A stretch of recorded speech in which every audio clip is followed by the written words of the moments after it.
going on, everyone? So I went and saw Wonder Woman, the long-delayed Wonder Woman 1984 that was supposed to come out. It originally was supposed to come out at the end of last year, but then it was fighting Star Wars, so it got pushed back to like May or something like that. And then I think June, and then it came to, it'll be released in October, November, and now Christmas Day. So this movie has been on the new release schedule for quite some time, and it's finally released. It's also on HBO Max, so if you have a subscription to HBO Max, then this video is available for streaming. So I went to theaters, I did see it. I also watched it again on HBO Max just to watch some scenes again. And I just wanted to say, I'm a huge fan of the first one. I really enjoyed it. Thought it was very well put together, the story arc and everything. Now, was it flawless? Not by any means, but I thought what they executed and as an origin story and everything like that, I thought it was very well put together. Now, that's what leads me to this one, 1984 Wonder Woman. What happened? This review has spoilers. I tried to put that in the title, so just so you know, I figured instead of just trying to review it, I'm just going to literally tell you what things I did not like. And so if you haven't seen the film, I am going to reveal some spoilers, so I recommend seeing the film first and then coming back if you don't want anything ruined. But to give you the basic premise of the film, it's 2 hours and 31 minutes. It's actually 10 minutes longer than the first film. And this is in 1984. So this takes place before Batman vs. Superman, the Justice League. This is all before that.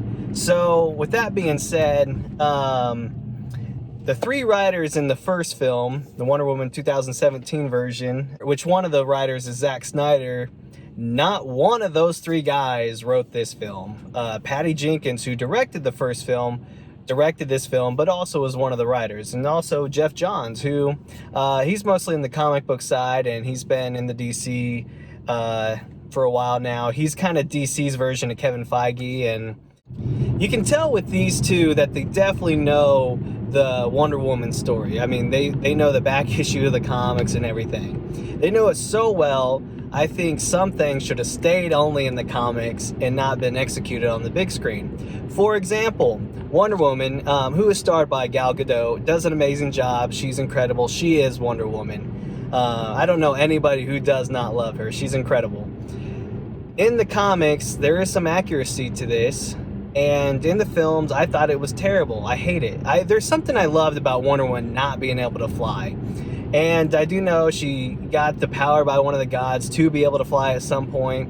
And then even before that, though, she had this ability to where she could ride or glide with air current or wind currents. It sounds dumb. It is dumb. It shouldn't have happened. It does happen. And it happens so terribly, it looks like she can fly with no explanation whatsoever. And with that being said, I guess I wouldn't really care a whole ton, but I know Patty was really focusing on this film as a standalone. This is her like Indiana Jones kind of story. Like, yeah, it's part of a sequence, but you could just watch one by itself and enjoy it.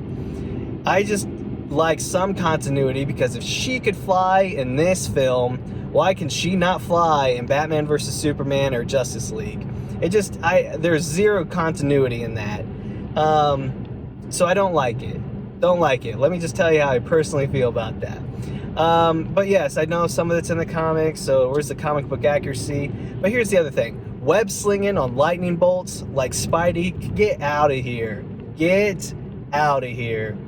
I did not care for that whatsoever. My dad thought it looked cool. I'm just like, this is Spider-Man written all over it. Instead of web slinging on buildings, she's web slinging on lightning bolts. And let's talk about her web slinging, her lasso. Now, I really loved her lasso in the first film, and the powers it could do, and just how good she was basically with the whip. This film, they make it so she's 100% dependent on this lasso. I mean, I don't think there was a single fight in this film that she didn't use her lasso in. And I just didn't like that. It made it look like she was dependent on it, whereas, like, she's so much better than that. She can do hand-to-hand. She can do all kinds of stuff. The bracelets even weren't a huge thing. A couple new things you saw was, you know, using her crown, throwing around like a boomerang, which I could be wrong, but I think that was originated in the 70s TV show with Linda Carter as Wonder Woman. I think they created that. Seeing some of that stuff was cool, but man, every single fight. I mean, if you would have taken her lasso away, she would have been screwed in this film. And I just don't like that, because she's a lot cooler than that. She can beat people up without a rope, even if it's shining gold.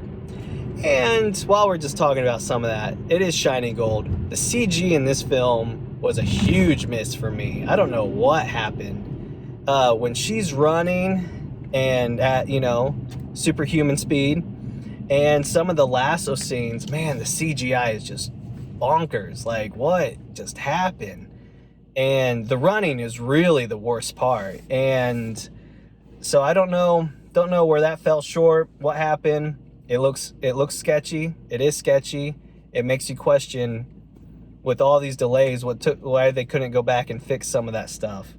So some rough CGI, Wonder Woman being very dependent on her lasso, her flying and web slinging from lightning bolts. Those are huge things I just did not care for in this film. Now, that's just Wonder Woman. So let's get to the villains. Yes, there's two of them. Pedro Pascal, he plays Maxwell Lord, and Kristen Wiig plays Cheetah, and her human name is Barbara. Now, Emma Stone was originally she was reached out to first to play Cheetah, but she eventually turned it down, and Patty Jenkins really wanted Kristen Wiig. That was her first choice, and so Kristen Wiig came on. I will say, Kristen Wiig surprised me. I don't really know a more serious route for Kristen, or even like action-filled. Most of the movies I know from Kristen is, you know, the comedy, Saturday Night Live kind of version of her. So seeing her step out in this kind of realm and world was actually really cool. I enjoyed it. She does a great job. I think when she actually became Cheetah, it was so quick and brief that it really downplayed Cheetah's ability, though. And how she got there? Well, let me talk to you about some Maxwell Lord, who's played by Pedro Pascal, and everybody knows him right now as the Mandalorian. That's right, Pedro Pascal is the Mandalorian, and everybody loves it, and he is the villain in the 1984 Wonder Woman. And what basically his thing is, he's got this rock that's basically like a monkey's paw, and you do some wishes, but you know, if you receive something, you got to give something. And I don't mind that premise. It worked very well, you know, for Wonder Woman to wish to have, you know, her love interest, Chris Pine, he's everybody's love interest, he's one of the Chris's, to come back. She's losing her Wonder Woman power, you know, her abilities. You know, she's becoming more human instead of superhuman. And that's the cost. So it starts going through that kind of, you know, aspects, you know, you give something if you receive something. And so Max Lord becomes this dude, and he's basically like this genie, granting wishes, taking things, and, you know, just having at it is. And with that, though, it starts getting to a point where it's like, you know, way overboard. It starts off pretty cool, starting off small, but then it starts getting crazy. He's like, oh, I need world domination kind of mentality. And he's like going on these like full world previews and everything, and everybody in the world is wishing to him, and he's granting everything. And there's a couple flaws in that, major plot holes actually. You know, like he grants Kristen Wiig 2 wishes, but yet before he did the world thing, he came out and he was talking to a guy, and he's like, wait, have you already wished before? He's like, yeah, I wished for the new Porsche. And so he's like, crap, I can't grant you another wish. Yeah, he granted Kristen Wiig 2 wishes. Come on. I do know, like, his son wished for him to be good or whatever, but he must not have granted that. But even with that, the whole world is in chaos at the end. You're telling me that not one person wished for world peace and that kind of stuff? And I'm just like, that makes zero sense. So the ending of it just got chaotic and was pointless. And how does Wonder Woman defeat this guy? Yep, you guessed it. Her lasso, whoop, whoop, whoop, sweeping around him. She's talking to all the people through him, and everybody renounces their wish. Oh my gosh, as if the entire world is going to renounce their wish. I mean, what really should have happened was Pedro Pascal, when he renounces his wish, it just negates everybody else's wishes that came through him afterwards. But they didn't stop there. They went and it was just like, oh yeah, everybody's going to have their wishes undone. Made no sense. But anyways, those are some of the big things that I struggle with this film. A lot of plot holes. I don't feel like the fight scene with Cheetah and Wonder Woman is that epic. I thought Kristen Wiig was cooler building up before she even became Cheetah, and so this movie fell pretty short for me. Chris Pine and Wonder Woman's the Diana story of the film is the best part of the movie. And that's the downside, is like, I wanted Wonder Woman, but I got a Diana love story movie, which is fine. It's just not what I was expecting. And I mean, this isn't your typical hero movie. This is definitely more of a drama love story, and it's executed very well. Let me add that. Like, if that's what they're aiming for, that's what they got. And I just think for Wonder Woman, it fell flat though, just because of everything else. So for this, I'm gonna only give this a 5 out of 10, and because it is Wonder Woman, she deserves so much better. And I think Patty and Gal do an amazing job with it.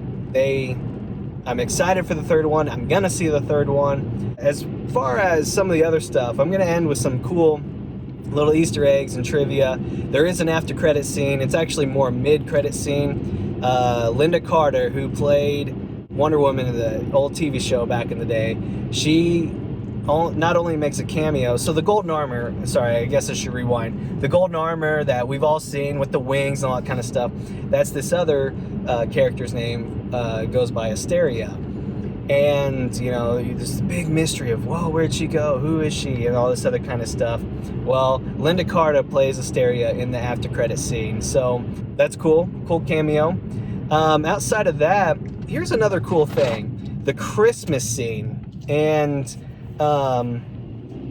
it's very quick. It's brief. It's more kind of like happy, throw it in there kind of mentality. I actually thought I saw Zack Snyder in this film. And because it's a brief scene, you see this carousel with this guy and his daughter on the horse, you know, riding around. Turns out it wasn't Zack Snyder. It is flipping Gal's husband. How cool is that? And that's her daughter too on the carousel. And then another cool thing is you see Diana get hit in the back by a snowball, and there's this girl and this little boy next to it, and Diana turns around and the girl's like, "I'm sorry," and Diana just smiles. She's like, "It's okay," or something like that. Well, that girl that hit her with the snowball is her own child. I mean, and the boy that was right next to her is Patty Jenkins' son. And I don't know, I really like that. When families come together and they're in films and things like that, I think it's awesome. I really love those Easter eggs, and definitely appreciate it. I do also want to say the golden armor, I'm pretty sure that's the Alex Ross Kingdom Come storyline. So if you wanted to see the origin of that, that's where I would go to check that out. So that's pretty much it. There's some good action scenes, but not, to me, worthwhile because it's all based on the lasso. Oh no, what am I missed something huge. You thought this was over. I do this every time and you know it. The invisible jet makes an appearance, and I am stoked. In fact, I watched the trailer so many times, didn't even realize it. They show you in the trailers the invisible jet, which is incredible. But let me rephrase how she does it, or recap on how she does it. She all of a sudden has never done this before. She's made a coffee cup go invisible, and she's like, "Yeah, I've always wondered how my dad, blah, blah, blah, blah." And all of a sudden she has this power to turn this whole jet invisible, you know, she and then touches, yeah, and you can still see my car. I don't have that power, and neither should she. That was so dumb. I hated it. That's how they executed it, because it's like, well, why isn't she doing other stuff? Like, In fact, later on, when you see her in all the full golden armor flying again, she has wings, so that makes a little bit more sense. But she's flying down to the guys with all these guns who wait for her to before shooting. They're like, are you ready for me to shoot? Okay, cool. Now I'm gonna shoot. So dumb. Like, why wasn't she invisible then? Like, if she can make things invisible, like, why isn't she doing that all the time? Oh, I hated that. I loved that the invisible jet was there. I just hated the execution on how it became invisible. I know a lot of people love the invisible jet. I think it's cool. I just, at the same time, I think how she executed it, with just being her having a power to do it, was just dumb. I think, just technology, boom, call it a day. That's it. That's my movie review. It is available on HBO Max and in theaters. I recommend theaters if you feel safe and theaters are open up around you. I know the AMCs have been doing 40% capacity. But, it is what it is. I have HBO, and I was checking it out there as well. So that's it. I love Gal. I think I'm ready for the third one, even though this was a miss for me. I think they do a great job at the end of the day. They still inspire hope. The meaning of the whole story was great, and message for everybody to hear. So I'm still going to see and support the third one by far. And I'm going to probably stream Wonder Woman again. So there it is. Thank you, everyone. Have a good day. And until next time.